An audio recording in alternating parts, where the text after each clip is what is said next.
Hi guys, welcome to the Holistic Health Book Club. For our first reading, we will be starting off with The Blueprint for Health by Dr. Annabelle Lee Warren and Joe Willard. So grab a copy or just listen and learn along. Alrighty, so let's begin with page 1, the introduction. This book addresses a profound but controversial subject, the source of good health. Like the seekers of the mythical fountain of youth, I have followed many paths to its touted source, only to be disappointed repeatedly. As an undergraduate at Oklahoma College for Women in Chickasha, Oklahoma, I acquired just enough knowledge to whet my appetite from my textbook by Adele Davis. Unfortunately, there was no blueprint to guide me toward an accurate knowledge. So for the next several years, it was trial and error with all the known unsuccessful diets. Fortunately, I accidentally happened upon an obscure article about natural hygiene claiming to be a proven way to a healthy life. It got my attention and ultimately led me to my co-author, Joe Willard.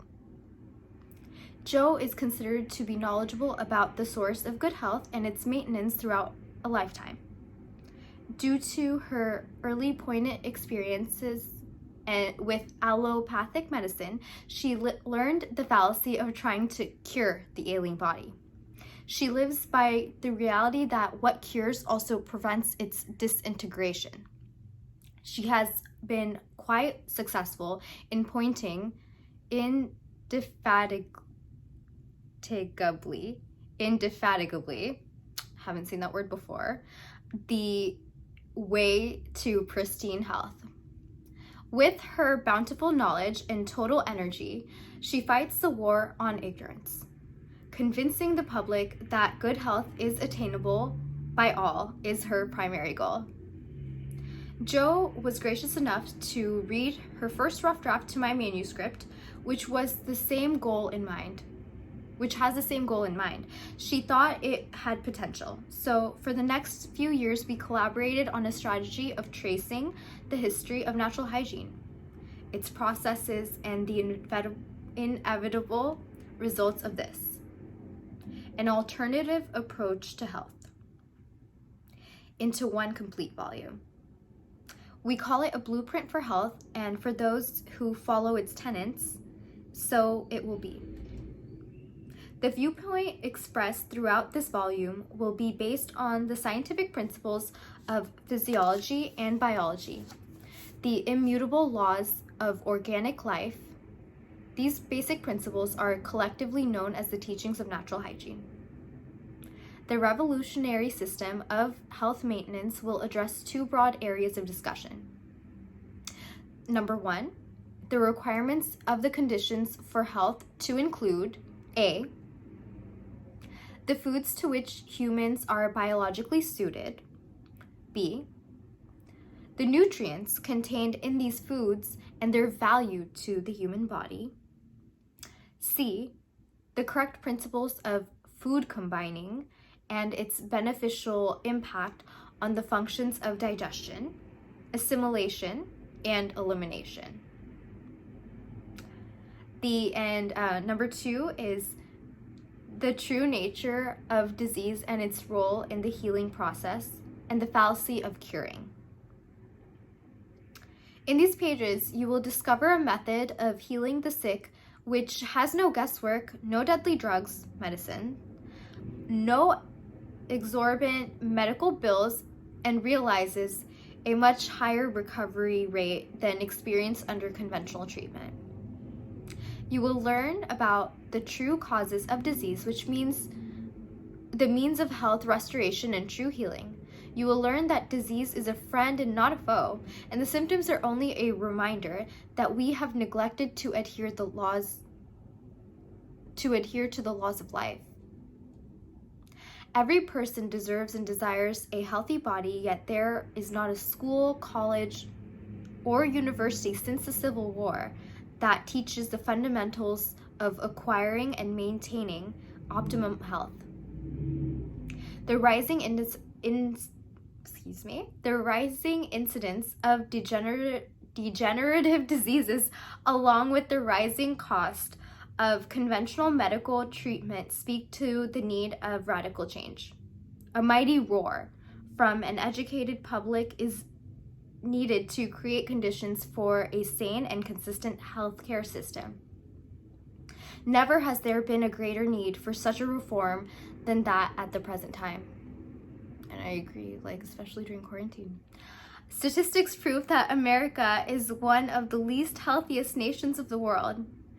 This is true despite the fact that we spend tremendous amounts of money on medical research, pharmaceutical drugs, high-tech medical clinics, and highly trained medical doctors. Though the current medical system has been with us for a long time, its merit cannot prove by its results. Instead of looking to others to cure us of our wills, we must take full responsibility of our own health, both of our body and mind. The science of health should be taught to children in school and presented through the use of all forms of public media with as much pizzazz and sophistication as are now applied to the sale of junk foods. All adults have the responsibility as guardians for the young. All children have a right to be reared in a healthy, nurturing environment. Let us teach them that they can trust their parents and their governments to guide them to good health. Annabelle Lee Warren. Okay, so time for chapter 1. This is called The Evolution of Natural Hygiene, and it starts with a quote. Nor rank, nor crown, nor power, nor wealth weigh against the worth of radiant health. Old proverb. All right. The health teachings now known as natural hygiene had their beginnings in the early part of the 19th century. The 14 men and women portrayed on the following pages spent a total of nearly 700 years observing, experimenting, recording results, and formulating new concepts about health and disease. I'll share pictures. I hope that's allowed. I hope there's no copyright or something. They observed time and again that their patients were able to recover from illness more often when drugs were omitted from their treatments. They soon renounced this antiquated system of medical drugging and embraced the new method they preferred as the hygienic system. Two individuals, Dr. Isaac Jennings and Sylvester Graham, are credited with initiating this health reform movement. They both observed the obvious failure of medicine to fulfill its promises and the general refusal by physicians to consider the normal needs of life in their care of the sick. Their insights were further refined and elaborated upon by other men and women who followed. Although the success of these hygienic doctors are evident, their discovery was kept relatively quiet. By the last half of the 19th century, the conventional medical system was operating with considerable power and influence. The business of administering drugs had become quite lucrative, and consequently, the hygienic system disappeared into relative obscurity. However, these pioneer hygienic doctors left an awesome legacy for all humanity. That good health is a birthright available to all. Their work paved the way to a more evolved understanding of the causes of health and disease, known today as the teachings of natural hygiene. This chapter will focus on the individual contributions of its most avid proponents since the conception about 170 years ago. Number 1 is Dr. Isaac Jennings. Dr. Isaac Jennings, 1788 to 1874. Dr. Isaac Jennings started his medical practice in Derby, Connecticut around 1802. Although after 20 years of administering drugs into his patients and reviewing hundreds of cases, he came to realize the futility of medical treatment. He concluded that physicians knew nothing of the true nature of disease, and their method of practice was unscientific and actually put their patients in jeopardy. Since he was in the healing profession, his realization was quite sobering, that patients who were given drugs died while those who were not given drugs lived. Though this revelation was profound, it was also frightening to Dr. Jennings, since everything he had learned at medical school had been undermined. As he was a doctor who took the Hippocratic Oath seriously, he chose to pursue the truth which had been made evident to him. He shuddered to think that hundreds of medical doctors had labored for countless years in a system that had only antiquity to grace it. In 1822, Dr. Jennings abandoned orthodox medicine and began to treat his patients without drugs, relying solely upon the vis medicatrix naturae, the healing power of nature. I hope I pronounced that remotely correctly.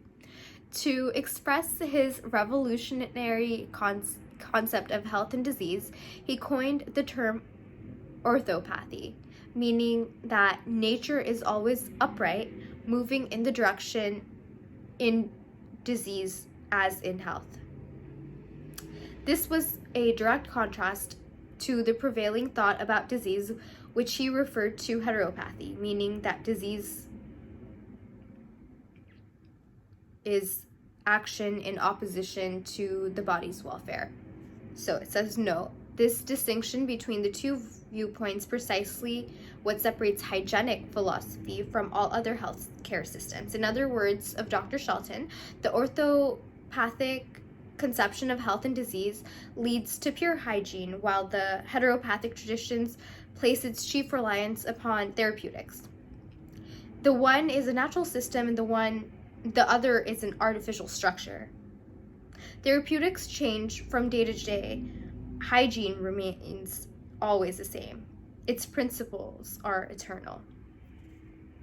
For the next 20 years, Dr. Jennings continued his practice with excellent result, substituting colored water with bread pills to satisfy his patients' need for medical treatment. Instead of drugging his patients, he placed them in the best possible conditions to permit their bodies to heal themselves. His conviction to hygienic care of the sick strengthened in time. Finally, he proclaimed his medical colleagues that he was a sworn enemy of all drug medications, and he continued his let alone practice for the next 20 years, until he retired a few years before his death. In addition to his busy practice, Dr. Jennings wrote 3 outstanding books: Medical Reform, 1847, Philosophy of Human Life, 1852, Tree of Life, or Human Degeneracy, Its Nature and Remedy, 1867. Although Dr. Jennings' teachings are greatly influenced future hygienic pioneers, the term orthopathy ceased to be heard as a concept after his death in 1874. Worthy of a mention is a quote from the speech made by President of the Ohio Medical State Association, J.F. Baldwin, in 1920, stating that no thinking observer can look over the pages of a book, the Pharmacopoeia, without being amazed at the credulity of the profession that tolerates such farrago, mixed fodder of nonsense, such a hodgepodge of trash. And then he recommended that everyone read Medical Reform by Dr. Jennings.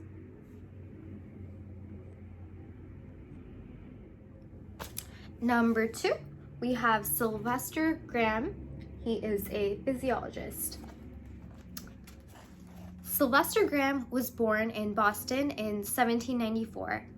Being of a frail constitution, his early life was plagued by illness. In 1823, young Graham entered Amherst College to pursue a career in the ministry. However, his interest in the study of anatomy and physiology ultimately paved the way for his life's work in the health field. Upon graduation, he began lecturing in the many cities of the Northeast, speaking of the importance of diet in relation to health and disease. He advised his audiences to abstain entirely from the use of alcohol, flesh foods, and other stimulating dietary substances. During the summer of 1832, an epidemic of cholera arose in New York, and Graham repeated his advice to those who would listen. Though there was powerful opposition to his opinions, it was observed that not one of those who strictly adhered to his counsel contracted even the slightest symptoms of the dreaded disease.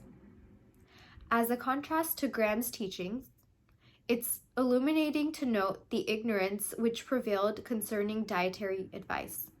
For example, the Board of Health of Washington, D.C. on August 16, 1832, issued a statement prohibiting, for a 90-day period, the importation into the city of cabbage, green corn, cucumbers, peas, beans, parsnips, carrots, eggplants, squashes, pumpkins, turnips, watermelons, cantaloupes, muskmelons, apples, pears, peaches, plums, cherries, apricots, pineapples, oranges, lemons, limes, coconuts. It was their opinion that these foods were highly prejudicial to health and should be avoided entirely. Additionally, they advised in the moderate use of potatoes, beets, tomatoes, and onions. Even against such ignorance, Graham's lectures were well received everywhere. His books and magazines spread the hygienic message far and wide. The Graham diet was served in hotels and restaurants. In Boston, an organization of Grahamites established the world's first health food store. Graham crackers are a favorite today. Fun fact, OMG. Cool. In 1843, Graham's greatest work, The Science of Human Life, was first published. It was considered to be an encyclopedia of information concerning the care of the human body. Dr. Troll said of Sylvester Graham that he knew more of the human body than any other man that had ever lived. The great hygienic movement for living reform and medical reform surged onward in leaps and bounds. And up next, we have Dr. Russell Thatcher Troll from 1812 to 1877. Russell Troll was born in Connecticut in 1812. He graduated from a regular allopathic medical school and practiced their orthodox methods for 12 years. Since he possessed an independent and questioning mind, he soon discarded the symptom-treating mentality and sought after a more enlightened and understanding of disease process. Before long, he became known as the mastermind of hygienists, being a crusader, lecturer, missionary, scholar, thinker, writer, professor, and physician living in one body. In 1853, Dr. Troll founded the Hygiene Therapeutic College in New York, conferring upon its graduates a Doctor of Medicine degree. This became the first and only medical college in the world to adopt hygienic care in their treatment of disease. All drug medications were completely rejected as not only unnecessary but injurious to the patient's welfare. Troll declared the philosophy of hygiotherapy to be that which utilizes the same means to restore health in the sick as that which preserves health in the well. He understood, as did Jennings before him, that health could not be restored until the causes of disease were removed. This being accomplished, the patient could then recover. Dr. Troll wholeheartedly desired an opportunity to educate the people in the principles of the hygienic care of disease. In a lecture to one of his classes, he made the following remarks. The system which we advocate naturally and necessarily destroys the professional business and emoluments of its practitioners.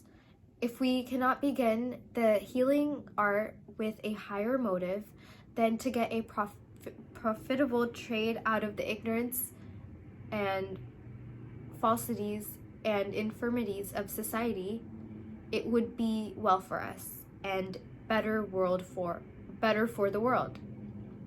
If we should seek some other vocation, we cannot practice our system without educating the people in its principles.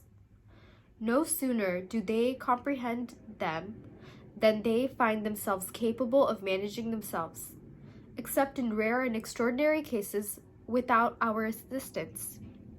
Not only this, but our patrons learn from our teachings, examples, and prescriptions how to live so as to avoid, to a great extent, sickness of any kind.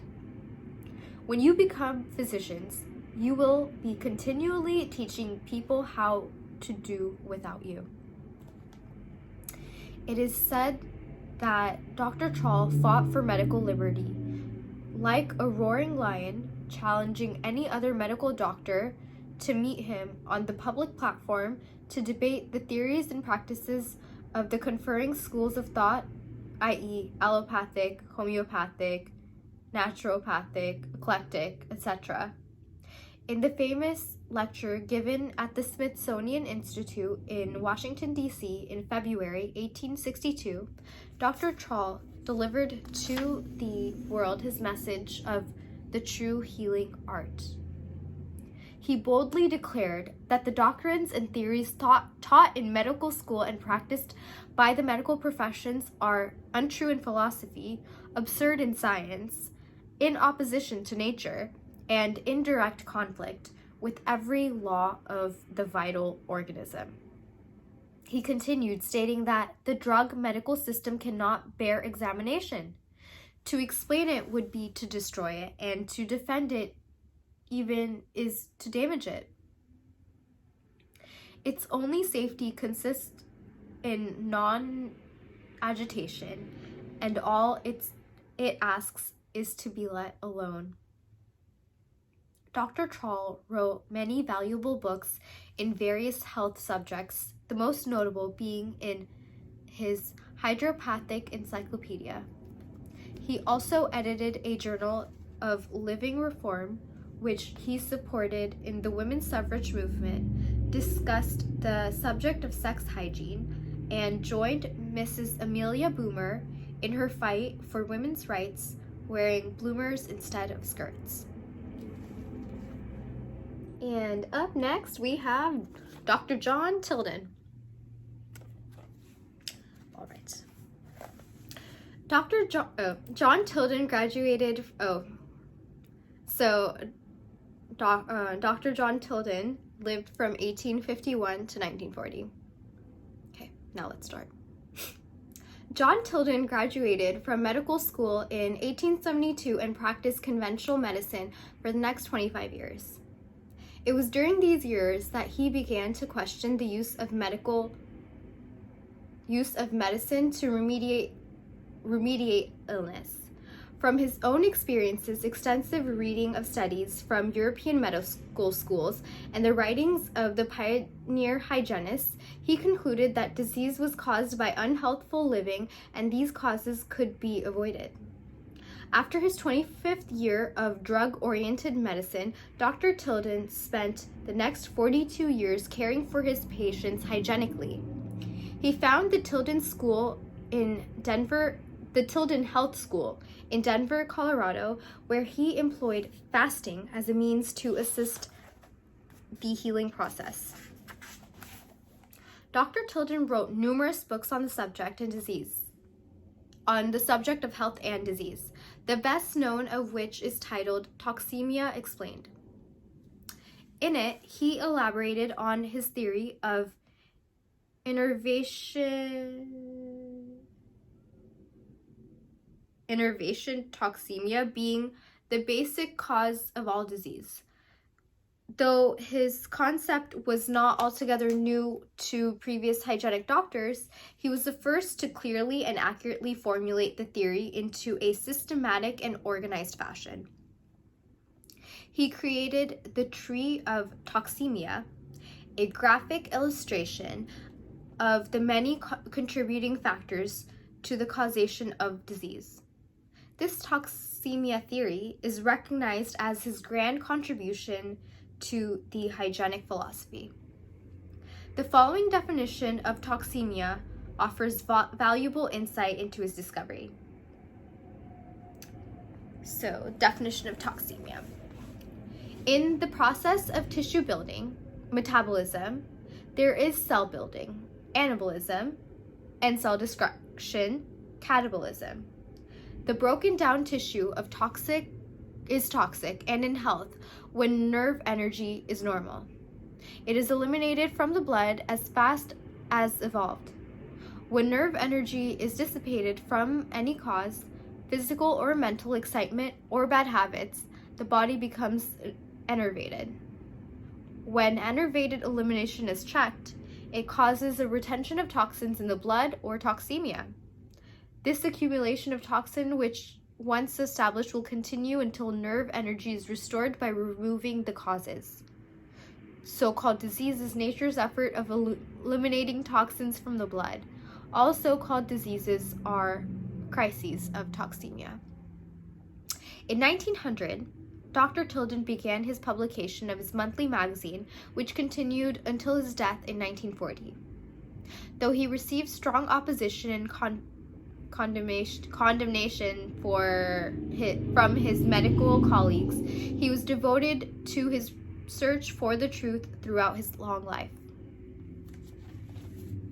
And up next, we have Dr. Herbert Shelton. Okay. From 1895 to 1985. Herbert Shelton was born in Willie, Texas in 1985. 6 years later, his family moved to Greenville, Texas, where young Herbert observed the natural instincts of the animals on his father's farm.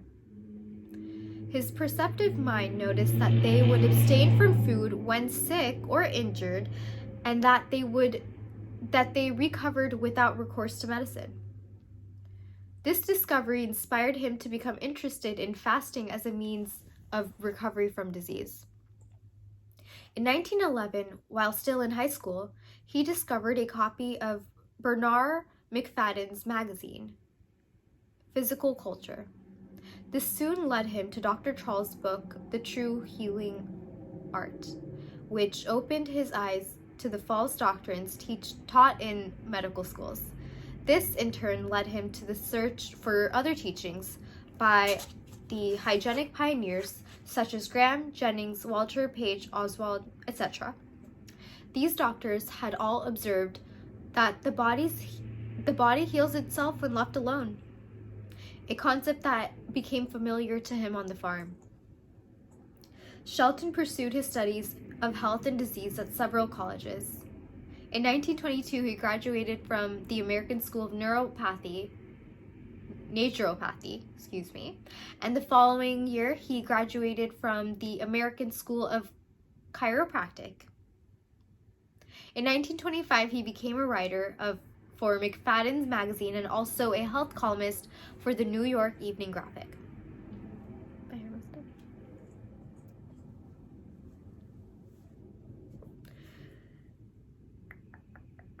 In 1928, Dr. Shelton opened his first health school where he incorporated fasting in the care of his patients. It was an educational institution where people learned not only how to get well, but how to stay well. He elaborated on the science of nutrition, explaining that good nutrition was dependent upon many factors besides proper food. He taught his patients how to maintain a high level of nutrition, explaining to them that it is not what one eats, but what one digests and assimilates in the blood that ultimately invigorates the body. Dr. Shelton worked almost incessantly throughout his life. It is said that he supervised the fasts of over 40,000 patients in his 50 years of operating his health school, many of these cases being considered incurable. His experience was wide and varied, caring for the well and sick, young and old, the strong and weak, the wise and ignorant, the rich and poor. Though opposed and harassed more than any other of the other hygienic pioneers, he nevertheless made enormous gains in the hygienic movement. In 1939, Dr. Shelton first issued his monthly magazine, the Hygienic Review, which continued for over 40 years until 1980. He also wrote 43 books, including Human Life, Its Philosophy and Laws, a 400,000-word manuscript published in 1928, and his 7 volumes of The Hygienic System were published in 1939. In his Human Life, Its Philosophies and Laws, he closes the book stating, "The truth should be self-evident that any method or system that destroys the independence upon another man or class of men is not natural. Any system that of itself creates a privileged class who can, by law or otherwise, lord it over their fellow men, destroys true freedom and personal autonomy. Any system that teaches the sick that they can get well only through the exercise of the skill of someone else or through the operation of something else, and that they remain alive only through the tender mercies of the privileged class, has no place in nature's scheme of things, and the sooner it is abolished, the better will mankind be. It is no more a part of the original scheme of the things that man should be a supplicate at the feet of the healers than that lions or codfish should be. It cannot be that mankind will forever be dependent on the tender mercies of the doctor and his bag of tricks. It is said that the work of these 5 outstanding hygienic pioneers, Jennings, Graham, Tilden, and Shelton, contributed the most to our understanding of the science and art of natural hygiene. However, recognition must also be given to others who contributed to this revolutionary health philosophy. So we'll go on. Next, we have Dr. William Alcott. So, the uncle of Louisa May Alcott, the author of Little Women, Dr. Alcott began his career as a schoolteacher. With hopes of improving his teaching skills, he entered upon the study of medicine. However, his health soon began to fail. Seeking the best that medicine had to offer, he came to realize the system of medicine was also a failure. Eventually, he came upon the teachings of Sylvester Graham and became a member of the American Physiological Society, an organization founded in Boston in 1837 by students of Graham's. Adopting the hygienic teachings to his own life, his health improved to a great extent, enabling him to lecture far and wide, as well as write on the subject of hygiene. And this is Thomas Nichols. So Dr. Nichols studied medicine at the University of New York and was graduated with high honors. In 1851, he and his wife, Mary Gove, opened the American Hydropathic Institution in New York City, a medical school for the instruction of qualified persons of both sexes in all branches of a thorough medical education. Its teachings were hygienic and thus became the first such school in America and also the world's first drugless medical school.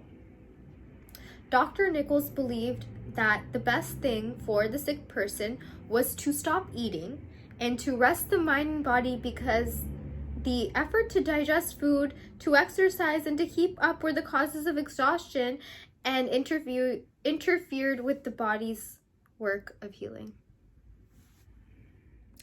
And up next is his wifey, Mary Gove. So Mary Gove, 1810 to 1884.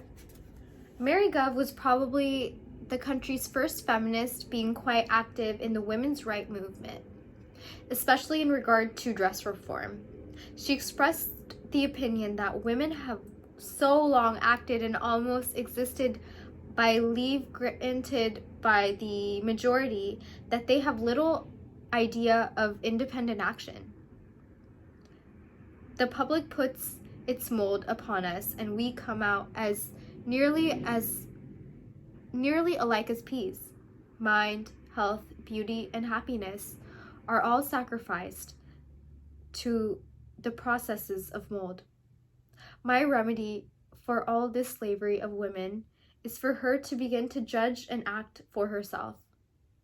God made her for herself as much as man was made for himself. She is not to be the victim of man or false public opinion. Mrs. Gove both lectured and wrote books on the subject of hygiene, specifically addressing the health problems of women. When the Civil War broke out, both her and her husband, Dr. Nichols, left New York and sailed to England, where they were opposed to the war. There they opened an institution and carried their work for many years. And up next we have Dr. James Jackson. Dr. Jackson received his degree in medicine from Syracuse College. When his own health broke down in 1847, he became a patient of Dr. S.O. Gleason, a hydrohygienist of Cuba, New York. After 4 months under his care, Dr. Jackson entered into a partnership with Dr. Gleason and Theodosia Gilbert, establishing a hygienic institute widely known as the Glen Haven Water Cure. Dr. Jackson eventually left the partnership in 1858 for Dansville, New York, where he opened Our Home Hygienic Institute. In 1890, the name changed to the Jackson Sanitarium, which was once the largest hygienic institution of the world. Dr. Jackson once stated, It is because the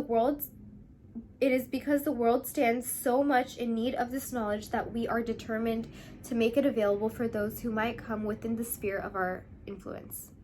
And though we have had to suffer, as almost all persons do who undertake the promulgation of new truths, we have been enabled to endure, and that is what always wins victories. Another lady, Dr. Harriet Austin.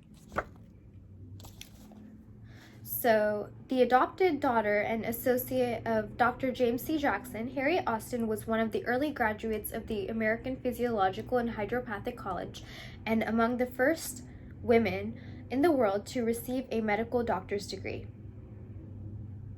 Dr. Austin observed that men, women, and children ate, drank, worked, slept, thought, and dressed after modes which defied nature. Then, when their systems yielded to their daily outrages, instead of checking themselves to see what they could do to remove ill health, they immediately placed themselves in the hands of those who are to professionally do their thinking and their care, she said. She also pointed out that hundreds of years of practice have shown the fallacy of this arrangement. And this is Charles Page, Dr. Charles Page. 1840 to 1925. Though Dr. Page graduated from the Eclectic Medical College in New York City, he did not long remain an eclectic, i.e., prescribing from various medical systems. Early in his practice, he became an ardent proponent of the hygienic philosophy, where he remained practicing in Boston for more than 30 years. He contributed much written material to the medical journals of New England and also to Dr. Tilden's magazine publications. In his book, The Natural Cure, Dr. Page said, "What are commonly called diseases are in reality cures.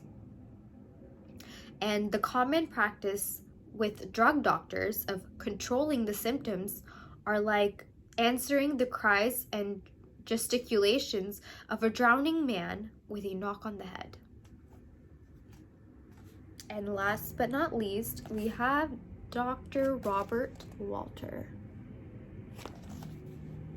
So, 1841 to 1921. Dr. Walter received his medical degree from the Hygiene College, founded and administered by Dr. Troll. He soon established the world-famous Walter's Sanitarium in Pennsylvania, where he obtained excellent results for caring for patients in all forms of impaired health. He taught the concept that disease itself is a natural process and body purification, and that this healing process will be best assisted if the causes of impaired health are removed. Dr. Walter also commented on the use of fasting in his care, stating, "Moderate fasting is not destructive to life or health. On the other hand, we hold it to be one of the most powerful agents in many cases towards the improvement of nutrition, consequently of health and vigor. Fasting, whereby the vital powers shall be permitted to free themselves, is one of the most efficient means of recovery."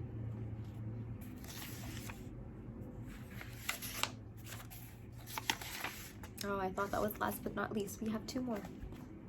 Next is Dr. Felix Oswald. So Dr. Oswald came to America from Belgium. He was trained in medicine at the University of Brussels, but subsequently became a hygienist of the first rank. He said, "In sickness, stimulation cannot further the actual recovery by a single hour. There is a strong progressive tendency in our physical constitution. Nature needs no prompter, and as soon as the medical process is finished, the normal function of an organism will resume work as spontaneously as the current stream resumes its course after the removal of an obstruction." And last but not least, actually this time, Dr. Susannah Dodds. Circa 1850 to circa 1925. I feel like I read every other year, but Dr. Dodds was perhaps the most outstanding woman graduate of the Hygiene College. Together with her sister-in-law, Mary Dodds, or Dr. Mary Dodds, she founded the Hygienic College of Physicians and Surgeons in St. Louis in 1887. Her monumental work, Drugless Medicine, was published in 1950, constitutes a valuable addition to hygienic literature. She emphasized the damage done to children by spiced and highly seasoned food, stating, "No mother's son ever fell a victim to drink or even to the tobacco habit until the way had been paved by stimulants in food. It is in our homes where the children are reared that all true reforms ought to begin. The young man whose body has always been nourished with food that is free from stimulants and otherwise wholesome will not easily fall prey to either tobacco or alcohol. He will have no taste for them. He will positively dislike them." And that's where we end chapter 1.